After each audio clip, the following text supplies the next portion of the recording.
Yesus itu bukan cuma ngajari. Kalau kamu mau masuk surga kamu harus begini, begini, begini, begini. Itu mah teori. Dan tidak ada satupun agama yang bisa menyelamatkan manusia. Tapi cuma percaya, iman, dan melakukan yang Yesus katakan. Itu yang dapat menyelamatkan manusia, amin. Itu yang dapat menyelamatkan. Waktu kita percaya menerima Yesus sebagai Tuhan dan Juru Selamat. Dan mengikuti semua perintahnya. Kalau dengar Injil, pengkhotbah juga memberitakan Injil jangan separuh. Karena bisa berbahaya. Harus disampaikan utuh. Menerima Tuhan Yesus dan melakukan semua yang Dia ajarkan, baru kita bisa masuk surga. Kalau cuma terima dan tidak melakukan ajarannya, Yesus berkata, aku akan datang kali yang kedua dan maaf, disitulah aku akan berterus terang kepadamu. Semua orang yang berkata, Tuhan, aku melakukan mujizat demi namamu. Aku tiap hari Minggu ke gereja loh, di Viva, di Pluit. Ya, Tuhan, aku melayanimu loh, aku main musik, aku WL, aku khotbah loh Tuhan. Tapi Tuhan berkata, enyahlah engkau daripadaku, aku tidak pernah mengenal engkau karena engkau pembuat dosa. Engkau tidak menuruti perkataan Kristus. Hari ini firman Tuhan terambil dari Lukas pasal yang kedua ayat 8 dan ayat yang ke-9. Di daerah itu ada gembala-gembala yang tinggal di padang menjaga kawanan ternak mereka pada waktu malam. Tiba-tiba berdirilah seorang malaikat Tuhan di dekat mereka dan kemuliaan Tuhan bersinar meliputi mereka dan mereka sangat ketakutan. Ayat 10. Lalu kata malaikat itu kepada mereka, jangan takut sebab sesungguhnya aku memberitakan kepadamu kesukaan besar untuk seluruh bangsa. Hari ini telah lahir bagimu apa? Juru selamat, yaitu Kristus Tuhan di kota Daud. Selama ini manusia hidup di masa kegelapan, Tuhan tidak lagi berbicara. Manusia bingung mau mencari arahan kemana hidupnya itu mau dibawa. Lalu inisiatif Allah. Karena begitu besar kasih Allah akan manusia.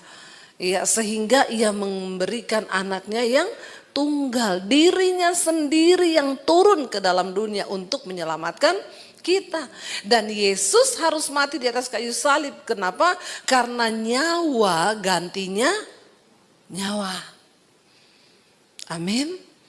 Mungkin orang bertanya, kenapa Yesus harus disalib? Makanya Bapak Ibu, kita harus mengerti tentang asas-asas dari kekristenan. Supaya kita bisa jelaskan, supaya kita bisa memberikan pandangan kepada orang yang tidak mengerti akan iman kita. Bahwa Yesus memang harus mati. Karena itu dia dikatakan juru selamat. Ya, Tuhan dan juru selamat. Bukan guru, banyak nabi jadi guru. Kalau mau selamat harus begini, kalau mau masuk surga begini, harus begini. Tapi yang menebus siapa? Cuma Tuhan Yesus. Dan ini bukan cerita dongeng. Kalau saudara pergi ke Israel, saudara pergi ke tempat-tempat di mana memang Yesus benar-benar pernah ada. Kita ibadah di padang gembala. Di sini di tempat bagaimana malaikat menampakkan diri kepada para gembala. Saya merinding kalau kita ibadah di situ. Di bawah itu seperti ada lembah. Dan di situ para gembala sedang menggembalakan kambing domba. Dan di waktu malam, ketika ibadah di situ saya selalu merinding. Saudara, saya bayangkan mereka lagi di tempat ini. Tiba-tiba pasukan bala tentara malaikat menampakkan diri dengan sinar kemuliaan. Itu wow banget loh. Kalau kita pergi ke Israel, kita benar-benar melihat di mana Yesus pernah lahir di Bethlehem. Kita pernah melihat di mana Yesus mengajar Di mana ada gereja, di situ adalah para peneliti, dan itu mereka menempatkan tempat itu sebagai tempat yang benar-benar Yesus ada, itu karena penelitian Bapak Ibu. Bahkan salah satu pohon zaitun yang masih ada sampai hari ini, ya, yaitu di Taman Getsemani, tempat Yesus di mana pernah berdoa. Pohon itu sudah ribuan tahun dari zaman Yesus. Mungkin kita berkata, bagaimana mungkin orang bisa membuktikan itu pohon zaitun sudah ribuan tahun? Pohon zaitun tuh nggak bisa mati. Ya, selama masih ada batang dan di dalamnya itu masih basah, saudara, walaupun di luar kelihatan mati, nanti bertahun-tahun kemudian dia tumbuh lagi tunas. Ya, bagaimana para ahli bisa menetapkan bahwa pohon itu ada dari zaman Yesus? Karena semua para meneliti ya itu pakai satu zat yang dinamakan karbon apa gitu. Ya, itu harus ditemukan untuk menentukan bahwa barang ini berapa ribu tahun umurnya. Dan di pohon itu ditemukan, saudara, bahwa memang benar pohon itu berasal dari zaman Tuhan Yesus. Itu tidak sembarang orang bisa membuktikan, dikerahkan semua ahli-ahli, saudara, para peneliti, dan ini dunia yang berbicara. Jadi Tuhan Yesus benar-benar Tuhan, sejarah mencatat kedatangannya. Ya, malaikat pun mencatat, bahkan ada saksi-saksi yang melihat dan itu dicatat di dalam Alkitab. Ketika masa kegelapan, manusia mencari siapa yang bisa menuntun langkah hidupnya. Dan akhirnya Tuhan berinisiatif datang ke dalam dunia. Dan Yesus adalah Tuhan dan Juru Selamat. Bukan hanya seorang guru. Coba kita lihat, saudara. Mari kita buka bersama di dalam Roma pasal 5 ayat 5 sampai ayat yang ke-11. Kita sudah menerima Yesus sebagai Tuhan dan Juru Selamat. Lalu apa yang kita dapatkan dan harus seperti apa respon kita saat kita ini menerima Dia sebagai Tuhan dan Juru Selamat. Roma pasal 5 ayat yang ke-5 sampai ayat yang ke-11. Di dalam Yesus ada pengharapan. Baca bersama, dan pengharapan tidak mengecewakan. Karena kasih Allah telah dicurahkan di dalam hati kita oleh Roh Kudus yang telah dikaruniakan kepada kita. Kalau manusia memberi pengharapan seringkali PHP. Apa itu PHP? Pemberi harapan palsu. Ya, jadi seringkali yang wanita-wanita ketemu cowok di PHP. Ya, istri juga seringkali di PHP sama suami, ya. Waktu janji Desember mau dikasih gaji 13. Tapi ternyata cuma sampai 11 gajinya, ya. Itu namanya pemberi harapan palsu. Tapi kalau Tuhan yang memberi pengharapan, dikatakan pengharapan itu tidak mengecewakan. Saudara, pegang ini, jangan ragukan Tuhan. Sekalipun hari ini engkau belum melihat, satu saat nanti kalau engkau tetap percaya, engkau akan melihat pengharapan itu menjadi kenyataan. Saya nih mengikut Tuhan, saudara. Tahun 95 saya terima Tuhan Yesus. Hidup saya susah terus, menderita terus. Saya bertanya, Tuhan, di mana janji tentang kemuliaan yang Engkau berikan? Masa saya susah terus seperti ini loh, ya? Tapi dalam perjalanan iman saya susah. Saya nggak pernah pinjam uang sama orang karena saya tidak mau mempermalukan Tuhan. Saya susah, tapi saya nggak pernah minta ke orang tua karena saya tidak mau mempermalukan nama Yesus. Saya susah, seringkali anak mau minum susu nggak ada duit, tapi saya nggak pernah pinjem. Saya hanya menggantungkan harapan saya yang belum terlihat itu kepada Tuhan yang hidup.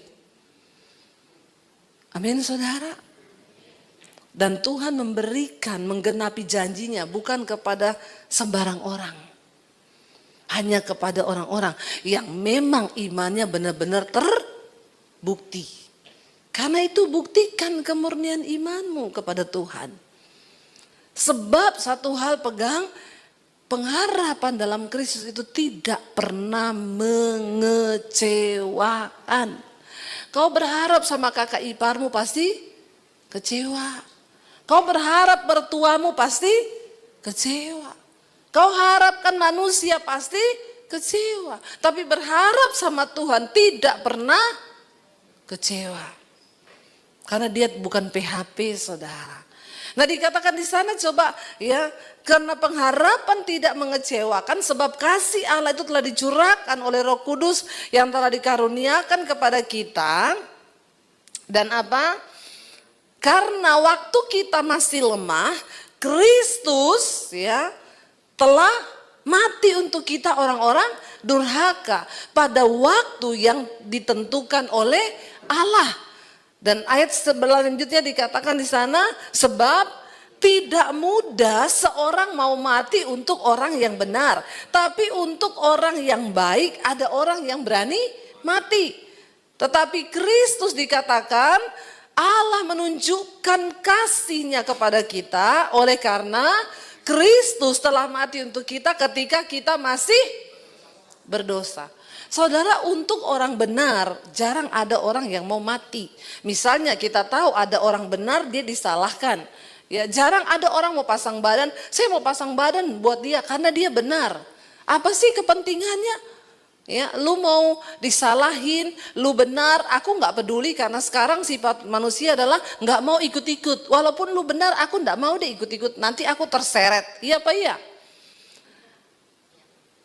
Tapi untuk orang baik yang sudah berbuat baik sama kita, bisa jadi kita mau membela karena utang budi kan. Dia itu sudah baik loh sama saya. Ya. Saya kasih contoh dulu, papi saya itu kepala kantor Syah Bandar, urus kapal-kapal. Ada pengusaha kayu datang dari Jakarta, dia punya perusahaan kayu di Sulawesi. Setiap kali kayunya ini mau muat, yang ngurusi kapal itu papi saya. Pengusaha ini baik sekali sama papi saya dan terkenal baik sama sopir-sopirnya, sama anak buahnya, semuanya baik. Satu kali ketika dia datang di Sulawesi, dia bilang sama sopirnya ketika mereka lagi jalan di luar kota, dia bilang, "Pak, saya aja yang nyetir, saya bete duduk begini ngantuk. Bapak pindah deh ke belakang, saya nyetir." Sopirnya bilang, "Aduh Pak, saya pegewa, saya nggak enak." "Nggak apa-apa, kan saya yang minta." "Nggak apa-apa Pak." Tukeran lah. Begitu dia melaju kencang di jalan luar kota yang sepi, ada anak pulang sekolah menyeberang, ditabrak mati di tempat. Waktu ditabrak mati di tempat, sopirnya buka pintu, bapak ini diseret turun ke belakang, sopirnya duduk di tempat sopir. Ketika orang kampung datang mau ngeroyok, sopirnya itu bilang, "Aku yang tabrak anak ini. Jadi aku yang bersalah." Akhirnya polisi datang, dibawalah ke kantor polisi. Ya, kenapa sopir ini bela bapak ini habis-habisan? Karena orang baik. Sering berbuat kebaikan. Tapi dasar bapak ini memang orang baik. Sampai di kantor polisi dia ngaku, "Pak polisi, bukan dia yang nabrak, saya tadi yang nyetir. Tapi untuk melindungi saya, dia ngaku dia yang nabrak. Tapi bukan dia Pak, saya." Kenapa sopirnya melakukan itu? Karena bapak ini orang baik. Tapi Yesus melakukan lebih dari itu. Kita berdosa, kita memberontak, kita nggak taat sama dia, dia mati untuk kita. Saya mau tanya sama saudara, kalau ada orang curi motor nih, tiba-tiba dikejar masa, dia lari ketabrak truk, semua ngomong apa? Halo? Ya, ini orang jahat maling nih, kita kejar, lari, dia ketabrak truk. Ya, semua bilang begini apa? Rasain lu, kalau belum mati kenapa nggak mati sekalian? Iya apa ya? Makanya kita bukan Tuhan, kita masih manusia. Seringkali kan kita pengen balas yang jahat dengan jahat. Bagi orang baik banyak orang mau mati, tapi bagi orang jahat siapa yang mau mati? Kok kurang kerjaan banget sih? Kalau bisa sih tak siksa kamu biar kamu jahat sekalian, mati sekalian. Tapi Yesus nggak kayak begitu. Dia juru selamat. Dia tahu karena dosa kita nggak mungkin selamat, kita binasa. Tapi dia datang untuk menyelamatkan. Bahkan ayat berikutnya di sana dikatakan, lebih-lebih karena ya ayat yang sebelumnya, ya akan tetapi Allah menunjukkan kasih-Nya kepada kita karena Kristus telah mati untuk kita ketika kita masih berdosa. Lebih-lebih sekarang dikatakan apa? Kita sekarang telah dibenarkan oleh darah-Nya, kita pasti akan diselamatkan dari murka Allah. Lalu ayat yang berikutnya berkata, sebab jikalau kita ketika masih seteru diperdamaikan dengan Allah oleh kematian anaknya, lebih-lebih kita yang sekarang telah diperdamaikan, kita pasti akan diselamatkan oleh hidupnya. Orang yang tidak tunduk pada Tuhan, dia adalah seterunya Tuhan, musuhnya Tuhan. Tapi kita nggak bisa berhenti sampai di sini. Oh, karena kita sudah diperdamaikan, kita pasti selamat. Kalau kau terus menghormati Tuhan, kalau engkau terus hidup bergantung pada Tuhan, mengikuti ketentuan firman-Nya, maka engkau dijamin pasti selamat. Tapi kalau dalam perjalanan engkau sudah terima Yesus, tapi kau menjadikan dirimu musuh Allah lagi, dengan jalan apa? Mengikuti dosa, hidup dalam kenajisan, kepahitan, amarah, dendam, kau mengandalkan manusia dan tidak mengandalkan Tuhan, maka maaf saudara. Saya mau tanya ya, kita sebagai orang tua nih, anak kita ngaku kita orang tuanya, hidup satu rumah sama kita tapi tidak nurut. Bapak ibu senang gak sama anak begitu? Saya bilang sama anak-anak saya, selama kamu masih tinggal di rumah ini dan mengaku bahwa papi mami adalah orang tuamu, maka mutlak kamu harus mengikuti aturan yang ada di rumah ini. Kalau kagak, pergi kalian dari luar rumah ini. Iya enggak? Loh, kita orang tua, kita harus punya wibawa. Ya, kita mendidik mereka, kita membesarkan mereka. Alkitab berkata, seperti orang tua yang membesarkan anak-anaknya, demikian Bapa. Makanya kalau ada orang tidak taat, Tuhan akan menghajar.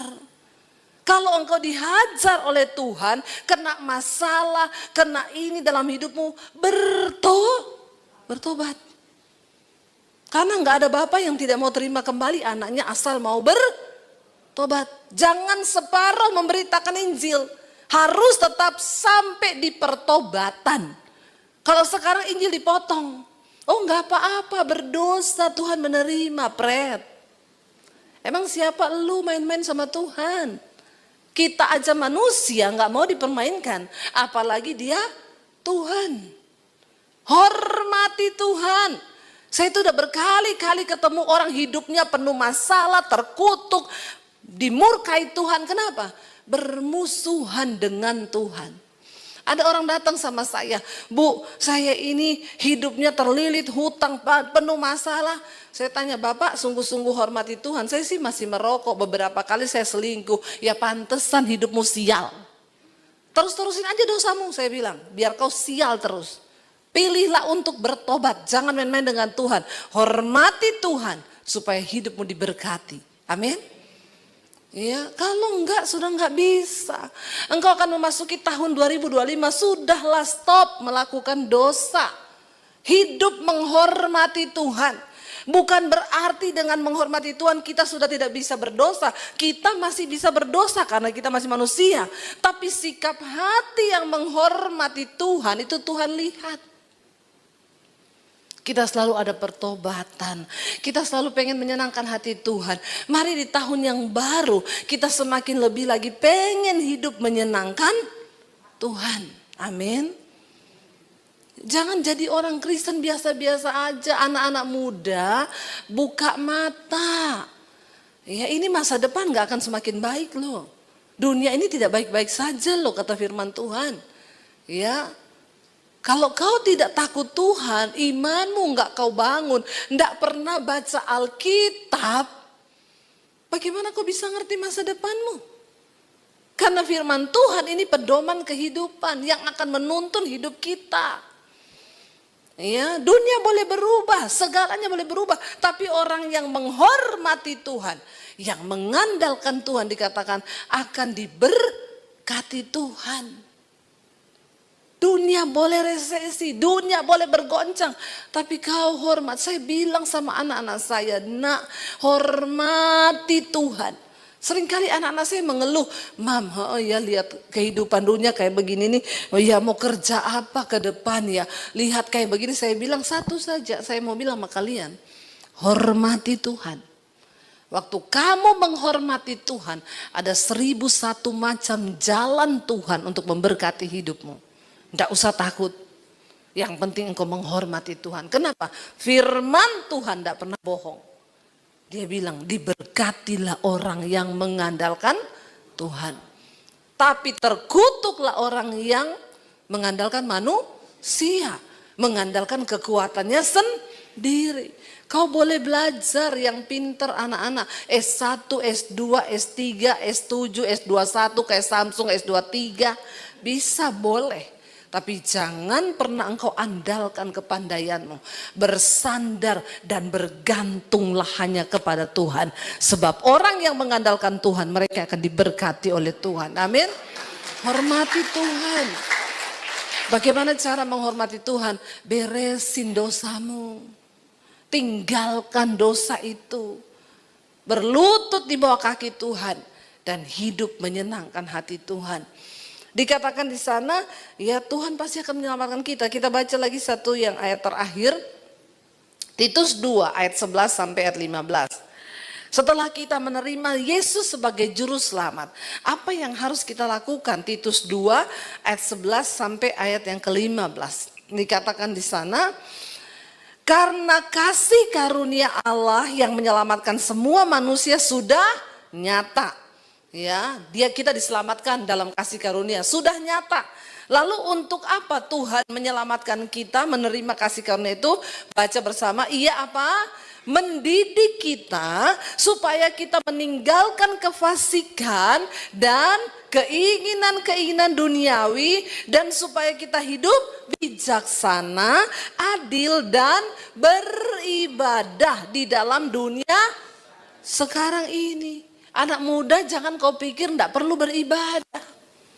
Kalau kau tinggalkan ibadahmu kepada Tuhan, ibadah bukan cuma di gereja loh. Apa yang sejati? Roma 12 dikatakan, persembahkanlah tubuhmu sebagai persembahan yang hidup, yang kudus, yang berkenan kepada Allah. Itu ibadah yang sejati. Jaga kekudusanmu anak muda. Hidup beribadah dalam dunia sekarang ini yang sudah semakin tidak menentu. Jangan ikut-ikutan dengan arus dunia. Temanmu merokok, biarin aja dia merokok. Kamu jangan ikut. Kalau perlu kamu selamatkan dia. Amin. Kamu diajak dugem, jangan mau. Saya itu sering lewat di PIK sana itu loh. Kalau saya sama suami itu mau pijat, saya lihat orang Kristen semua yang dugem. Orang Kristen semua itu. Dari tampang-tampangnya. Saya bilang sama suami saya, gila ya, ini dunia udah mau kiamat ya. Coba lihat tuh orang-orang Kristen semua, ada pemusik gereja lagi masuk situ. Ngeri loh. Bukannya semakin tobat. Pergi dugem tuh kamu mau ngapain coba. Apalagi kalau ada bapak-bapak yang suka dugem. Aduh, tahu diri ya Pak, tahu diri. Ya, tahu diri. Tahu diri, please, ingat umur. Bisa-bisa kau mati serangan jantung di tempat dugem itu. Ya. Ingat loh ya, jadi ayolah, sudahlah saudara, tinggalkan yang begitu-begitu, keinginan-keinginan duniawi, hidup dalam pesta pora hawa nafsu yang begitu itu, sudahlah ya. Ayo kita sungguh-sungguh hidup menghormati Tuhan.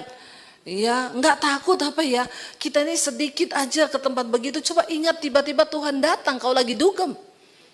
Ya, kau kemana nanti? Ya, lagi di tempat mana kau ketika Tuhan datang? Hidup beribadah di dunia sekarang ini dengan apa? Menantikan penggenapan pengharapan kita yang penuh bahagia pernyataan kemuliaan Allah yang maha besar dan juru selamat kita Yesus Kristus yang telah menyerahkan dirinya bagi kita untuk membebaskan kita dari segala kejahatan dan untuk menguduskan bagi dirinya suatu umat kepunyaan sendiri yang rajin berbuat baik. Tuhan itu lagi membuat satu komunitas umat kepunyaannya. Siapa mereka? Orang-orang yang hidup dalam kekudusan. Ingat loh, kita ini sedang menanti penggenapan dari pengharapan kita. Keselamatan yang kekal itu baru akan dinyatakan pada zaman akhir. Jadi jangan terlalu pede bahwa kau itu sudah selamat. Jangan memberitakan Injil yang separuh.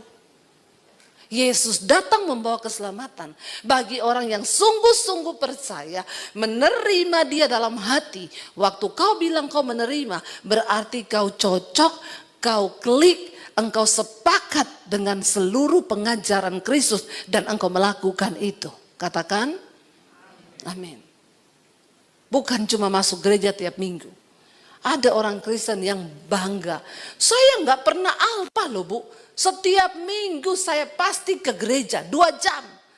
Maaf ya, kau ke gereja tiap hari minggu, coba dikali 2 jam. Dalam setahun 365 hari, kau cuma beri waktu bagi Tuhan 4 hari. Kalau tiap minggu kau ke gereja 2 jam. Setahun itu ada 365 hari.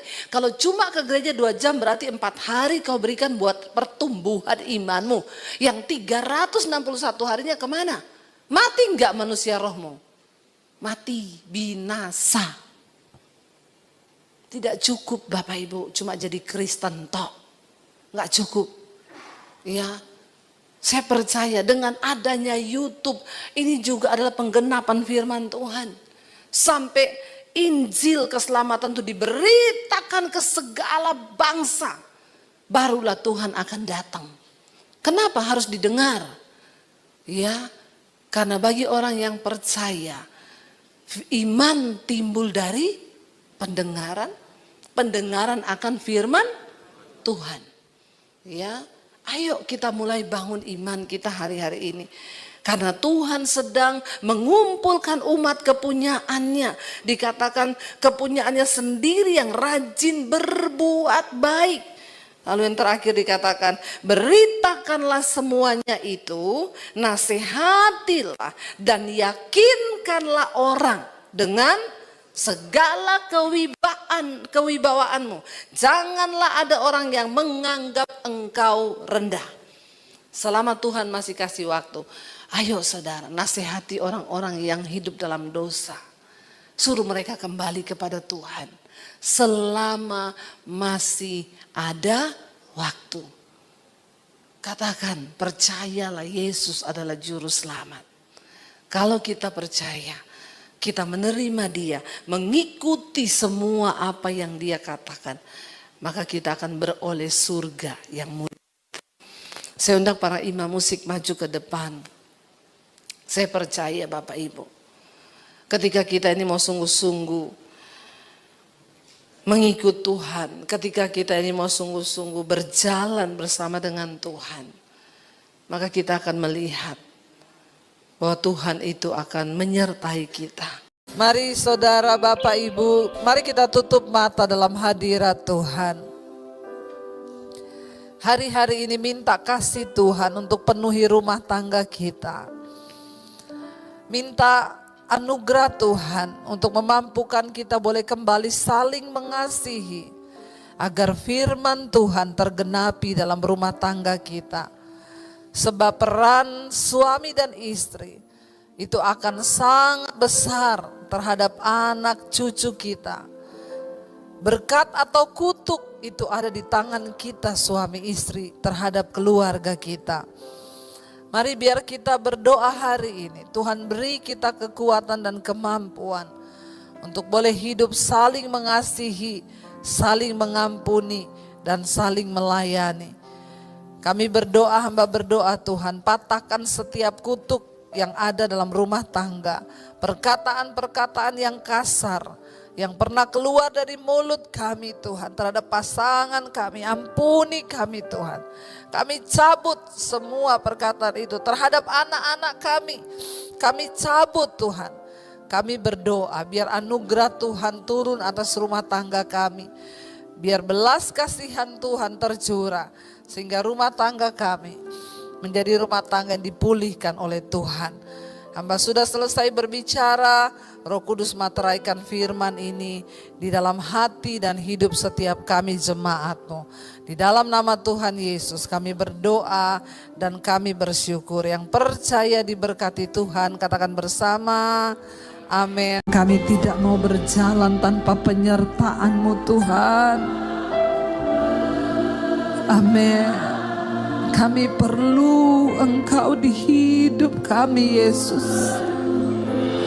Pimpin langkah-langkah kami Tuhan dengan kasih karunia-Mu Yesus.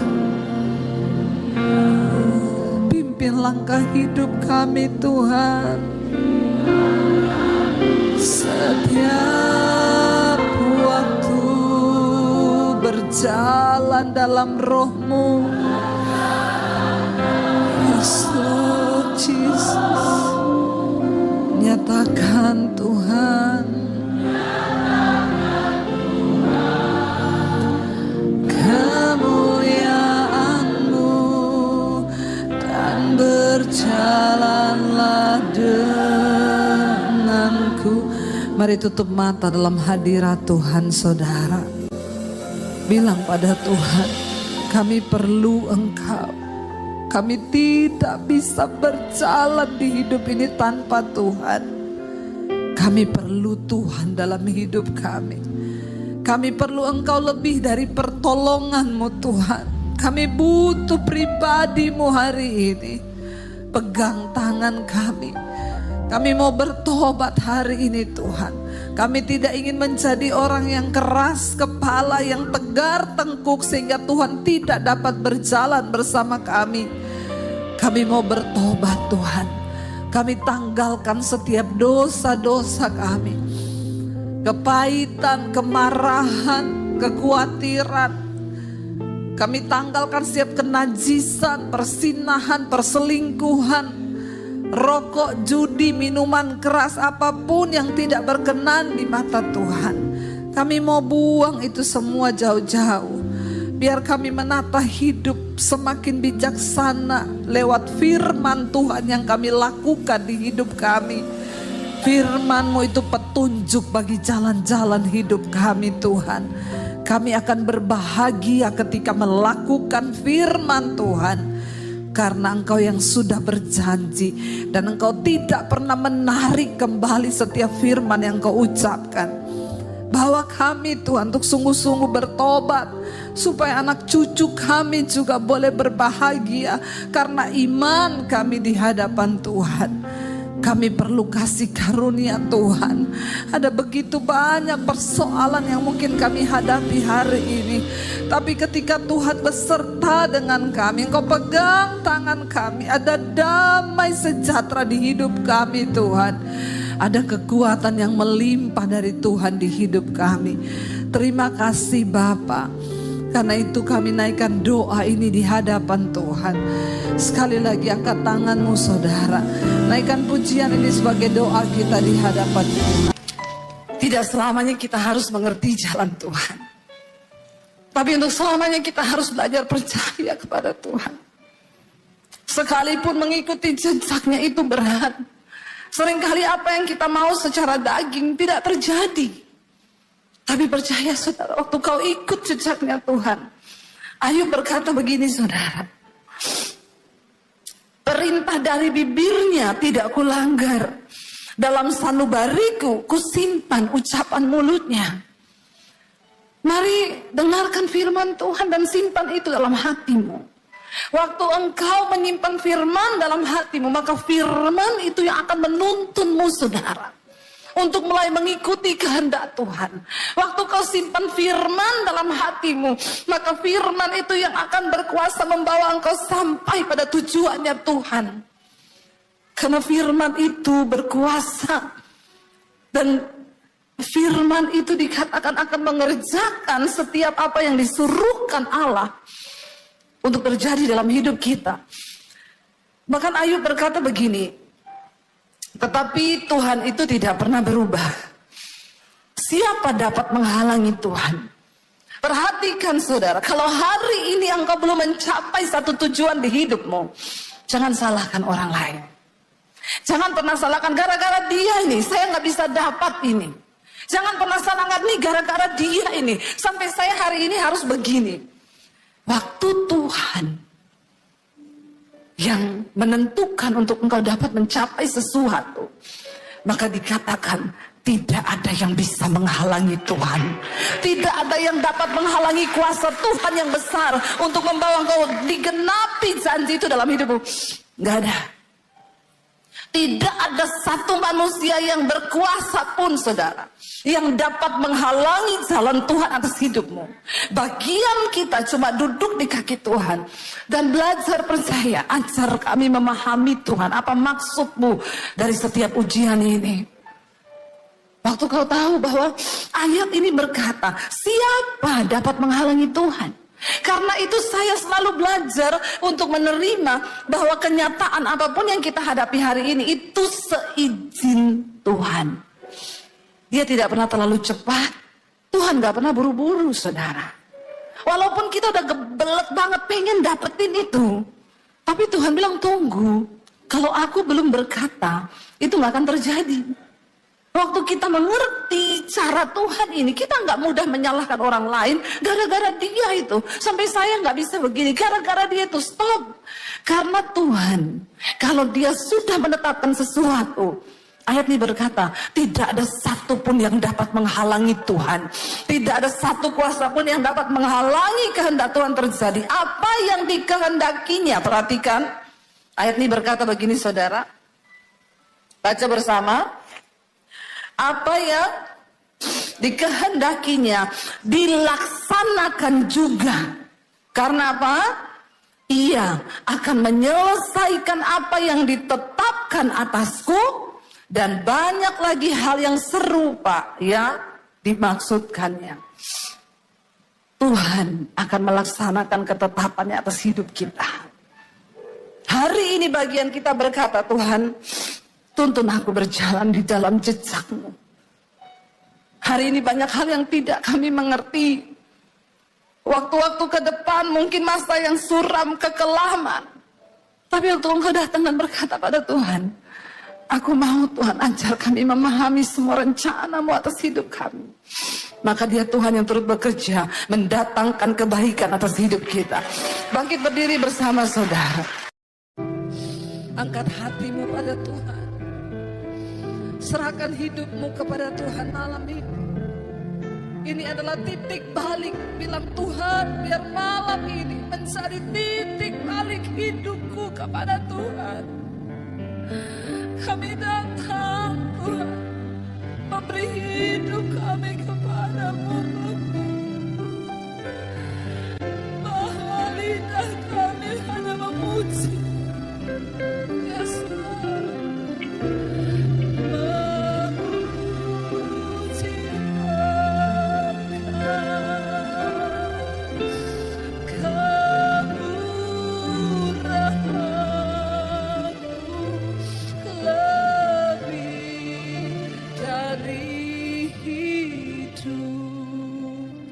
Tutup mata dalam hadirat Tuhan.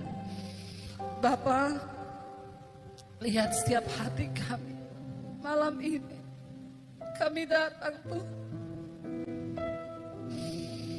Tuhan yang tahu hidupmu masing-masing saudara. Dan malam ini dia cuma mau Engkau beri hidupmu yang sungguh-sungguh bagi dia. Tidak peduli dosa apapun yang sedang hari ini Engkau lakukan. Tuhan tidak pernah melihat masa lalu, tapi dia tunggu engkau yang sekarang untuk menyerahkan hidupmu kepada Tuhan.